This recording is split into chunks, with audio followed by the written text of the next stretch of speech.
everyone, I am Shavi. Welcome back to my channel. In this video, I will be explaining section 14 of Transfer of Property Act. मैंने पहले की video में मैंने आपको section 13 बताया था. सेक्शन 13 में मैंने आपको बताया था कि आप जो है कैसे अनबॉर्न चाइल्ड के फेवर में जो है प्रॉपर्टी ट्रांसफर कर सकते हो. सो सेक्शन 13 हमें क्या बताता है? सेक्शन 13 ये बताता है कि प्रॉपर्टी कब ट्रांसफर होगी अनबॉर्न चाइल्ड के फेवर में. Yes, you can transfer property, लेकिन आपको जो है प्रायर इंटरेस्ट जो है क्रिएट करना पड़ेगा किसी लिविंग पर्सन के फेवर में. आपने प्रायर इंटरेस्ट जो है क्रिएट कर दिया, लेकिन अनबॉर्न चाइल्ड ओनर कब बनेगा उस प्रॉपर्टी का? The unborn child will become the owner of the property the moment he is born. ठीक है, ये तो थी जनरल रूल हमने पढ़ा. लेकिन अब सेक्शन 14 क्या कहता है? सेक्शन 14 जो है वो बात करता है रूल अगेंस्ट परपेचुटी की. Rule against perpetuity. परपेचुटी क्या होता है, परपेचुटी क्या नहीं होता, वो आज हम इस वीडियो में समझेंगे. देखो, जैसे मैंने आपको सेक्शन 13 का जनरल क्लॉज बताया कि प्रॉपर्टी कब वेस्ट होती है, जब वो अनबॉर्न चाइल्ड जो है एग्जिस्टेंस में आ जाता है. लेकिन ट्रांसफरर अगर चाहे कि अनबॉर्न चाइल्ड अगर एक सर्टेन एज तक पहुंच जाए तब उसके पास जो है प्रॉपर्टी ट्रांसफर हो, तो यस, ट्रांसफरर जो है वो कंडीशन इंपोज कर सकता है. लेकिन वो कितनी एज डिसाइड करेगा उस अनबॉर्न चाइल्ड की, उसकी जो लिमिटेशन है वो दी गई है सेक्शन 14 में.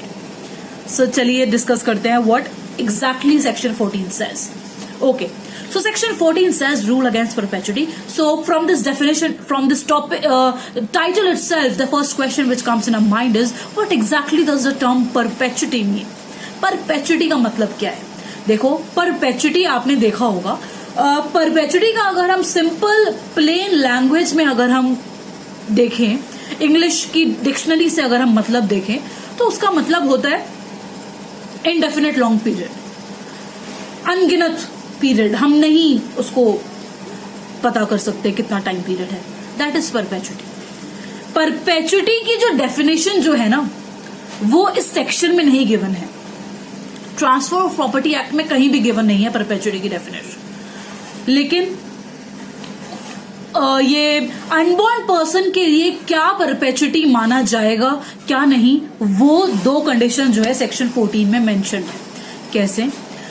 सेक्शन 14 ये कहता है बेसिकली, देखो सेक्शन 14 क्या कहता है? No transfer of property can operate to create an interest which is to take effect after the life time of one or more persons living at the date of such transfer. And so first condition वो थी, and the second condition is this which I am about to read.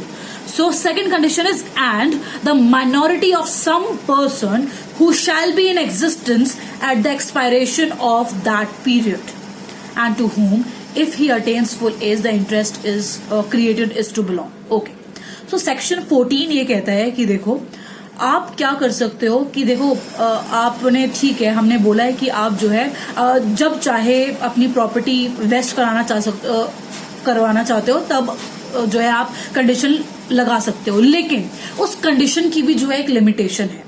ऐसा नहीं है कि आप जो है बोलो कि ये इंसान जब 100 साल का हो जाएगा, ये अनबॉर्न चाइल्ड जब 100 साल का हो जाएगा तब इसके पास जो है प्रॉपर्टी वेस्ट होनी चाहिए. No, you cannot do this.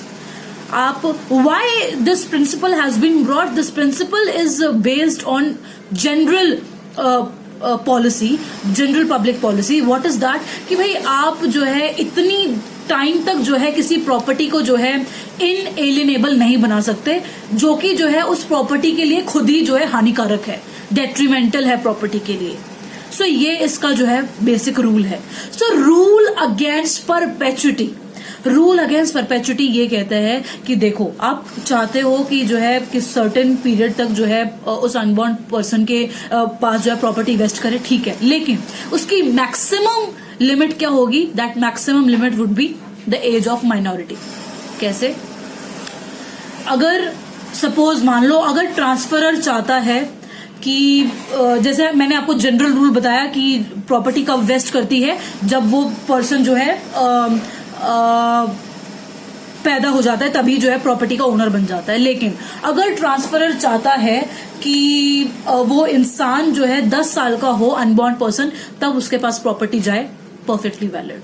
Transferor चाहते हैं कि जब वो 17 ईयर्स का जाए हो जाए तब उसके पास जो है प्रॉपर्टी वेस्ट करे। Perfectly valid. जब वो अनबॉर्न चाइल्ड 17 ईयर्स का हो जाएगा तब उसको जो है प्रॉपर्टी वेस्ट हो जाएगी। लेकिन अगर वो ट्रांसफरर चाहते हैं कि जब वो अनबॉर्न चाइल्ड 20 ईयर्स का हो जाए तब उसके पास जो है प्रॉपर्टी जाए, तो जी no boss, this is not possible.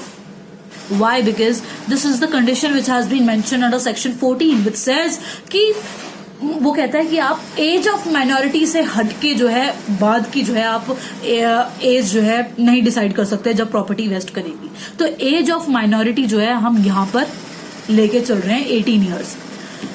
I am sure आपके दिमाग में जो है एक क्वेश्चन तो आ रहा होगा। आई होप आप अभी तक समझ गए होंगे कौन सा क्वेश्चन आ रहा है। आई होप सो वो क्वेश्चन ये है कि आप लोगों को, I hope you all must be aware कि गार्जियन के केस में जो है वो जो एज होती है वो होती है, माइनॉरिटी की जो एज होती है वो होती है 21 ईयर्स और नॉर्मल केसेस में 18 ईयर्स होती है। So the answer to this question is कि हम एक स्लैब लेके चल रहे हैं माइनॉरिटी का, दैट इज 18 ईयर्स। यहाँ पर नहीं फर्क पड़ता कि वो गार्जियन है उसका या नहीं है, हम सबके लिए 18 ईयर्स लेके चल रहे हैं। वाई? बिकॉज देखो हम यहाँ पर किसकी बात कर रहे हैं, हम यहाँ पे अनबॉर्न पर्सन की बात कर रहे हैं।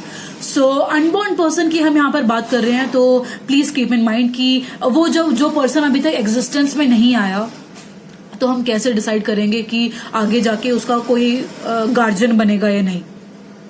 हम कैसे डिसाइड करेंगे कि उसकी माइनॉरिटी जब वो पैदा होगा तब क्या बोलते हैं उसके साथ कोई मिसहैप होगी, मतलब जो भी है हम एट बिफोर हैंड हम नहीं डिसाइड कर सकते कि वेदर उसके लिए माइनॉरिटी 18 होगी या 21 होगी। सो दैट्स वाई हम सबके लिए जो है 18 लेके चल रहे हैं। सो यही था इसमें कि आप जो है माइनॉरिटी की जो एज है उससे ज्यादा की जो एज जो है आप नहीं डिसाइड कर सकते। 18 से कम की जितनी भी एज लिमिट होगी ट्रांसफरर कैन चूज। अगर ट्रांसफर चाहता है कि 10 इयर्स के बाद प्रॉपर्टी वेस्ट हो, ठीक है, परफेक्टली फाइन। मतलब अपर लिमिट क्या है, अपर लिमिट इज 18 इयर्स। दूसरी बात, वो बात करता है नो ट्रांसफर ऑफ प्रॉपर्टी। देखो ये तो सेकंड कंडीशन मैंने पहले बता दिया, फर्स्ट कंडीशन के पास जाते हैं, that is no transfer of property can operate to create an interest which is to take effect after the life time of one or more person living at the. अच्छा, तो ये क्या बोल रहा है कि कोई भी ऐसा ट्रांसफर नहीं होगा प्रॉपर्टी का जो कि उस पर्सन की लाइफ टाइम के बाद होगा जिसके फेवर में जो है आपने लाइफ इंटरेस्ट क्रिएट किया था। देखो मैंने आपको बताया था कि अनबॉर्न पर्सन के फेवर में क्या होता है। अनबॉर्न पर्सन के फेवर में मतलब अगर प्रॉपर्टी ट्रांसफर करनी होती है तो आपको जो है क्या करना पड़ता है, एक प्रायर इंटरेस्ट क्रिएट करना पड़ता है, प्रायर इंटरेस्ट। तो जब आप प्रायर इंटरेस्ट क्रिएट कर रहे हो तो ये सेक्शन 14 ये कहता है कि जिस पर्सन के फेवर में आपने जो है लाइफ इंटरेस्ट क्रिएट करा है, प्रायर इंटरेस्ट क्रिएट करा है, उस पर्सन की लाइफ टाइम के अंदर उस अनबॉर्न पर्सन को जो है एग्जिस्टेंस में आना होगा। अगर वो उसकी लाइफ टाइम के अंदर जो है एग्जिस्टेंस में नहीं आता तो ट्रांसफर नहीं होगा प्रॉपर्टी का। This is what section 14 is trying to say. Suppose मान लो कि अगर किसी पर्सन ने जो है प्रॉपर्टी एक अनबॉर्न पर्सन के लिए बोली है और जिसके जो प्रायर इंटरेस्ट जिसके लिए क्रिएट करा है, जिस पर्सन के लिए प्रायर इंटरेस्ट क्रिएट करा है, वो पहले एक्सपायर हो जाता है और वो जो अनबॉर्न पर्सन है वो एग्जिस्टेंस में ही नहीं आया, तो नो। उसके बाद बिकॉज उसके बाद जो है किसकी कैसे आप डिसाइड करोगे कि वो कब एग्जिस्टेंस में आएगा, तब तक उस प्रॉपर्टी को कौन रखेगा, कौन ओनर होगा। तो इसीलिए जो है ये सेक्शन 14 ये कहता है कि जिस पर्सन के फेवर में आपने प्रायर इंटरेस्ट क्रिएट करा है उस पर्सन की लाइफ टाइम के अंदर जो है उस पर्सन अनबॉर्न पर्सन को जो है एग्जिस्टेंस में आना जरूरी है, अदरवाइज ट्रांसफर नहीं होगा। ठीक है, सपोज मान लो कि एक पर्सन जो है जिसके फेवर में कोई एक एक्स पर्सन है, अनबॉर्न पर्सन है अभी, उसके फेवर में जो है life interest create property transfer करी है, और एक वाई पर्सन है जिसके फेवर में जो है प्रायर इंटरेस्ट क्रिएट करा है, और वो एक्स जो है वो अभी तक एग्जिस्टेंस में ही नहीं आया, इस दुनिया में ही नहीं आया, और वो जो वाई जो था जिसके फेवर जो लाइफ होल्डर है वो पहले ही एक्सपायर हो जाता है, तो बस कहानी वहीं खत्म हो जाती है। फिर ट्रांसफर नहीं होगा प्रॉपर्टी का। वो जो प्रॉपर्टी थी वो वापस से रिवर्ट बैक कर जाएगी किसके पास, ट्रांसफरर के पास। अगर ट्रांसफरर नहीं है उस टाइम पे जिंदा तो उसके जो एयर्स होंगे, लीगल एयर्स होंगे, उनके पास जो है प्रॉपर्टी चली जाएगी। ठीक है, क्लियर। लेकिन अब एक और बात आ जाती है। एक और बात क्या आती है, एक और बात ये आती है कि सपोज मान लो कि जब वो लाइफ जिसके फेवर में लाइफ इंटरेस्ट क्रिएट करा था, जब वो एक्सपायर होता है, मान लो उस टाइम पे अगर वो अनबॉर्न पर्सन जो है वो अगर मदर की वूम्ब में है, अगर वो मदर की वूम्ब में है, तो तब ऐसा नहीं है कि हम जो है ट्रांसफर नहीं करेंगे प्रॉपर्टी को, नो। तब जो है हम वो पूरा पीरियड ऑफ जस्टेशन जो है काउंट करेंगे, प्लस एज ऑफ माइनॉरिटी अगर कोई डिसाइड करी होगी तो तब हम वो डिसाइड करेंगे। So please keep in mind कि अगर प्रायर लाइफ होल्डर अगर पहले ही खत्म हो जाता है, एक्सपायर हो जाता है अनबॉर्न पर्सन के एग्जिस्टेंस में आने से पहले, no transfer of property would take place. But if that unborn child is in his mother's womb, then we will calculate all the period of gestation and then the age of minority if there's any. ठीक है, I hope this is clear.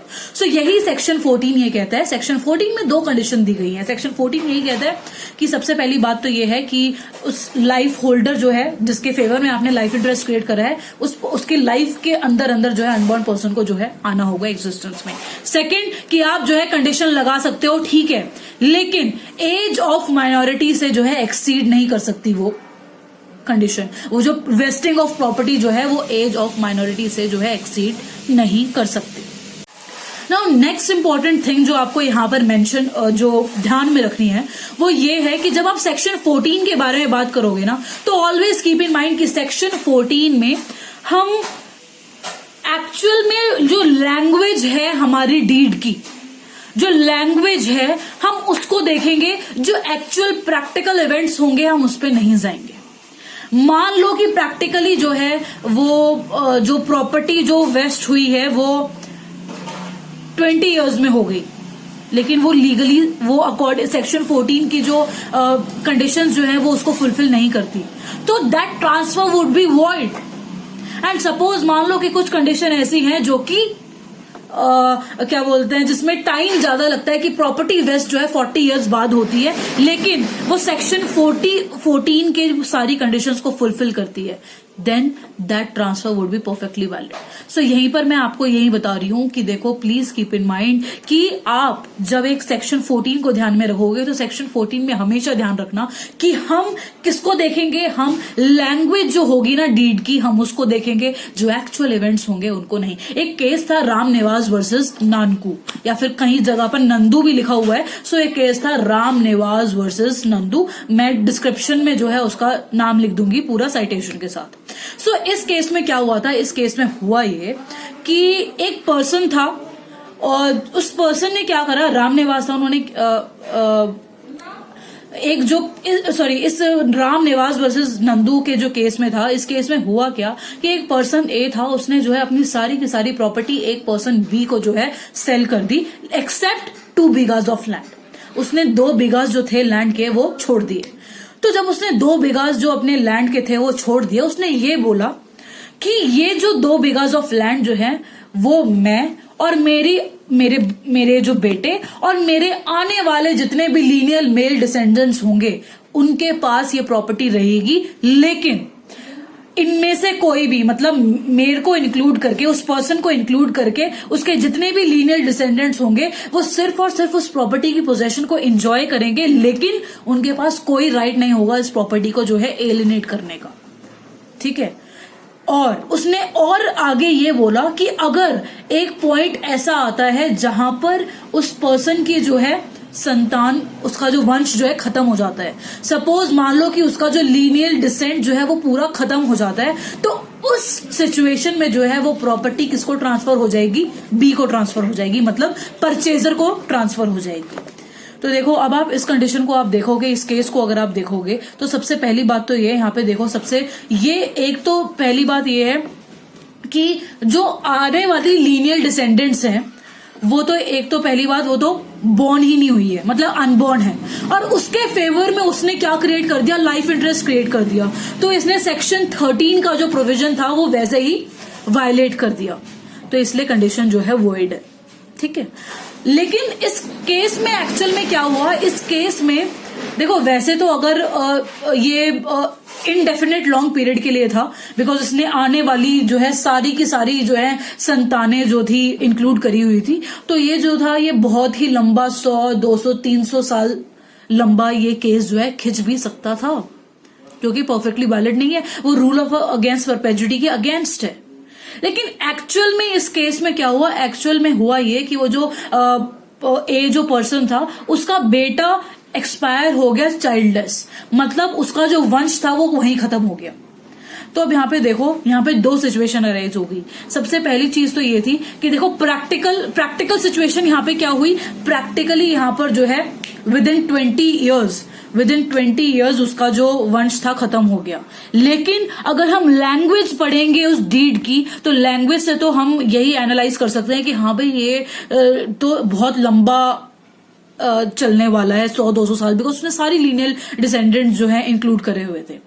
सो यहां पर decide, अब आप बताइए कि देखो यहां पर इन्होंने जो है 20 ईयर्स के अंदर जो है वो परचेजर जो है एंटाइटल्ड हो गया वो लेने के लिए, प्रॉपर्टी लेने के लिए। Whether he can take this property, whether this transfer valid. So the answer is no, this transfer is not valid, this transfer is void. How, why? Because जैसे मैंने आपको बताया कि हमें जो है एक्चुअल इवेंट्स पे नहीं जाना, हमें लैंग्वेज ऑफ द डीड पे जाना है। Language of the deed section 14, section 13 को क्वालिफाई कर रही हैं, अगर कर रही हैं तो परफेक्टली वैलिड। ठीक है, अब यहां पर देखो, एक तो सेक्शन 13 ही वायलेट करता है, प्लस रूल अगेंस्ट परपेचुइटी भी वायलेट करता है ये केस, तो that is why this condition is void. This was all about this section 14. I hope this concept of section 14 is clear to all of you. I'll see you in the next video. Till then, take care. Bye bye.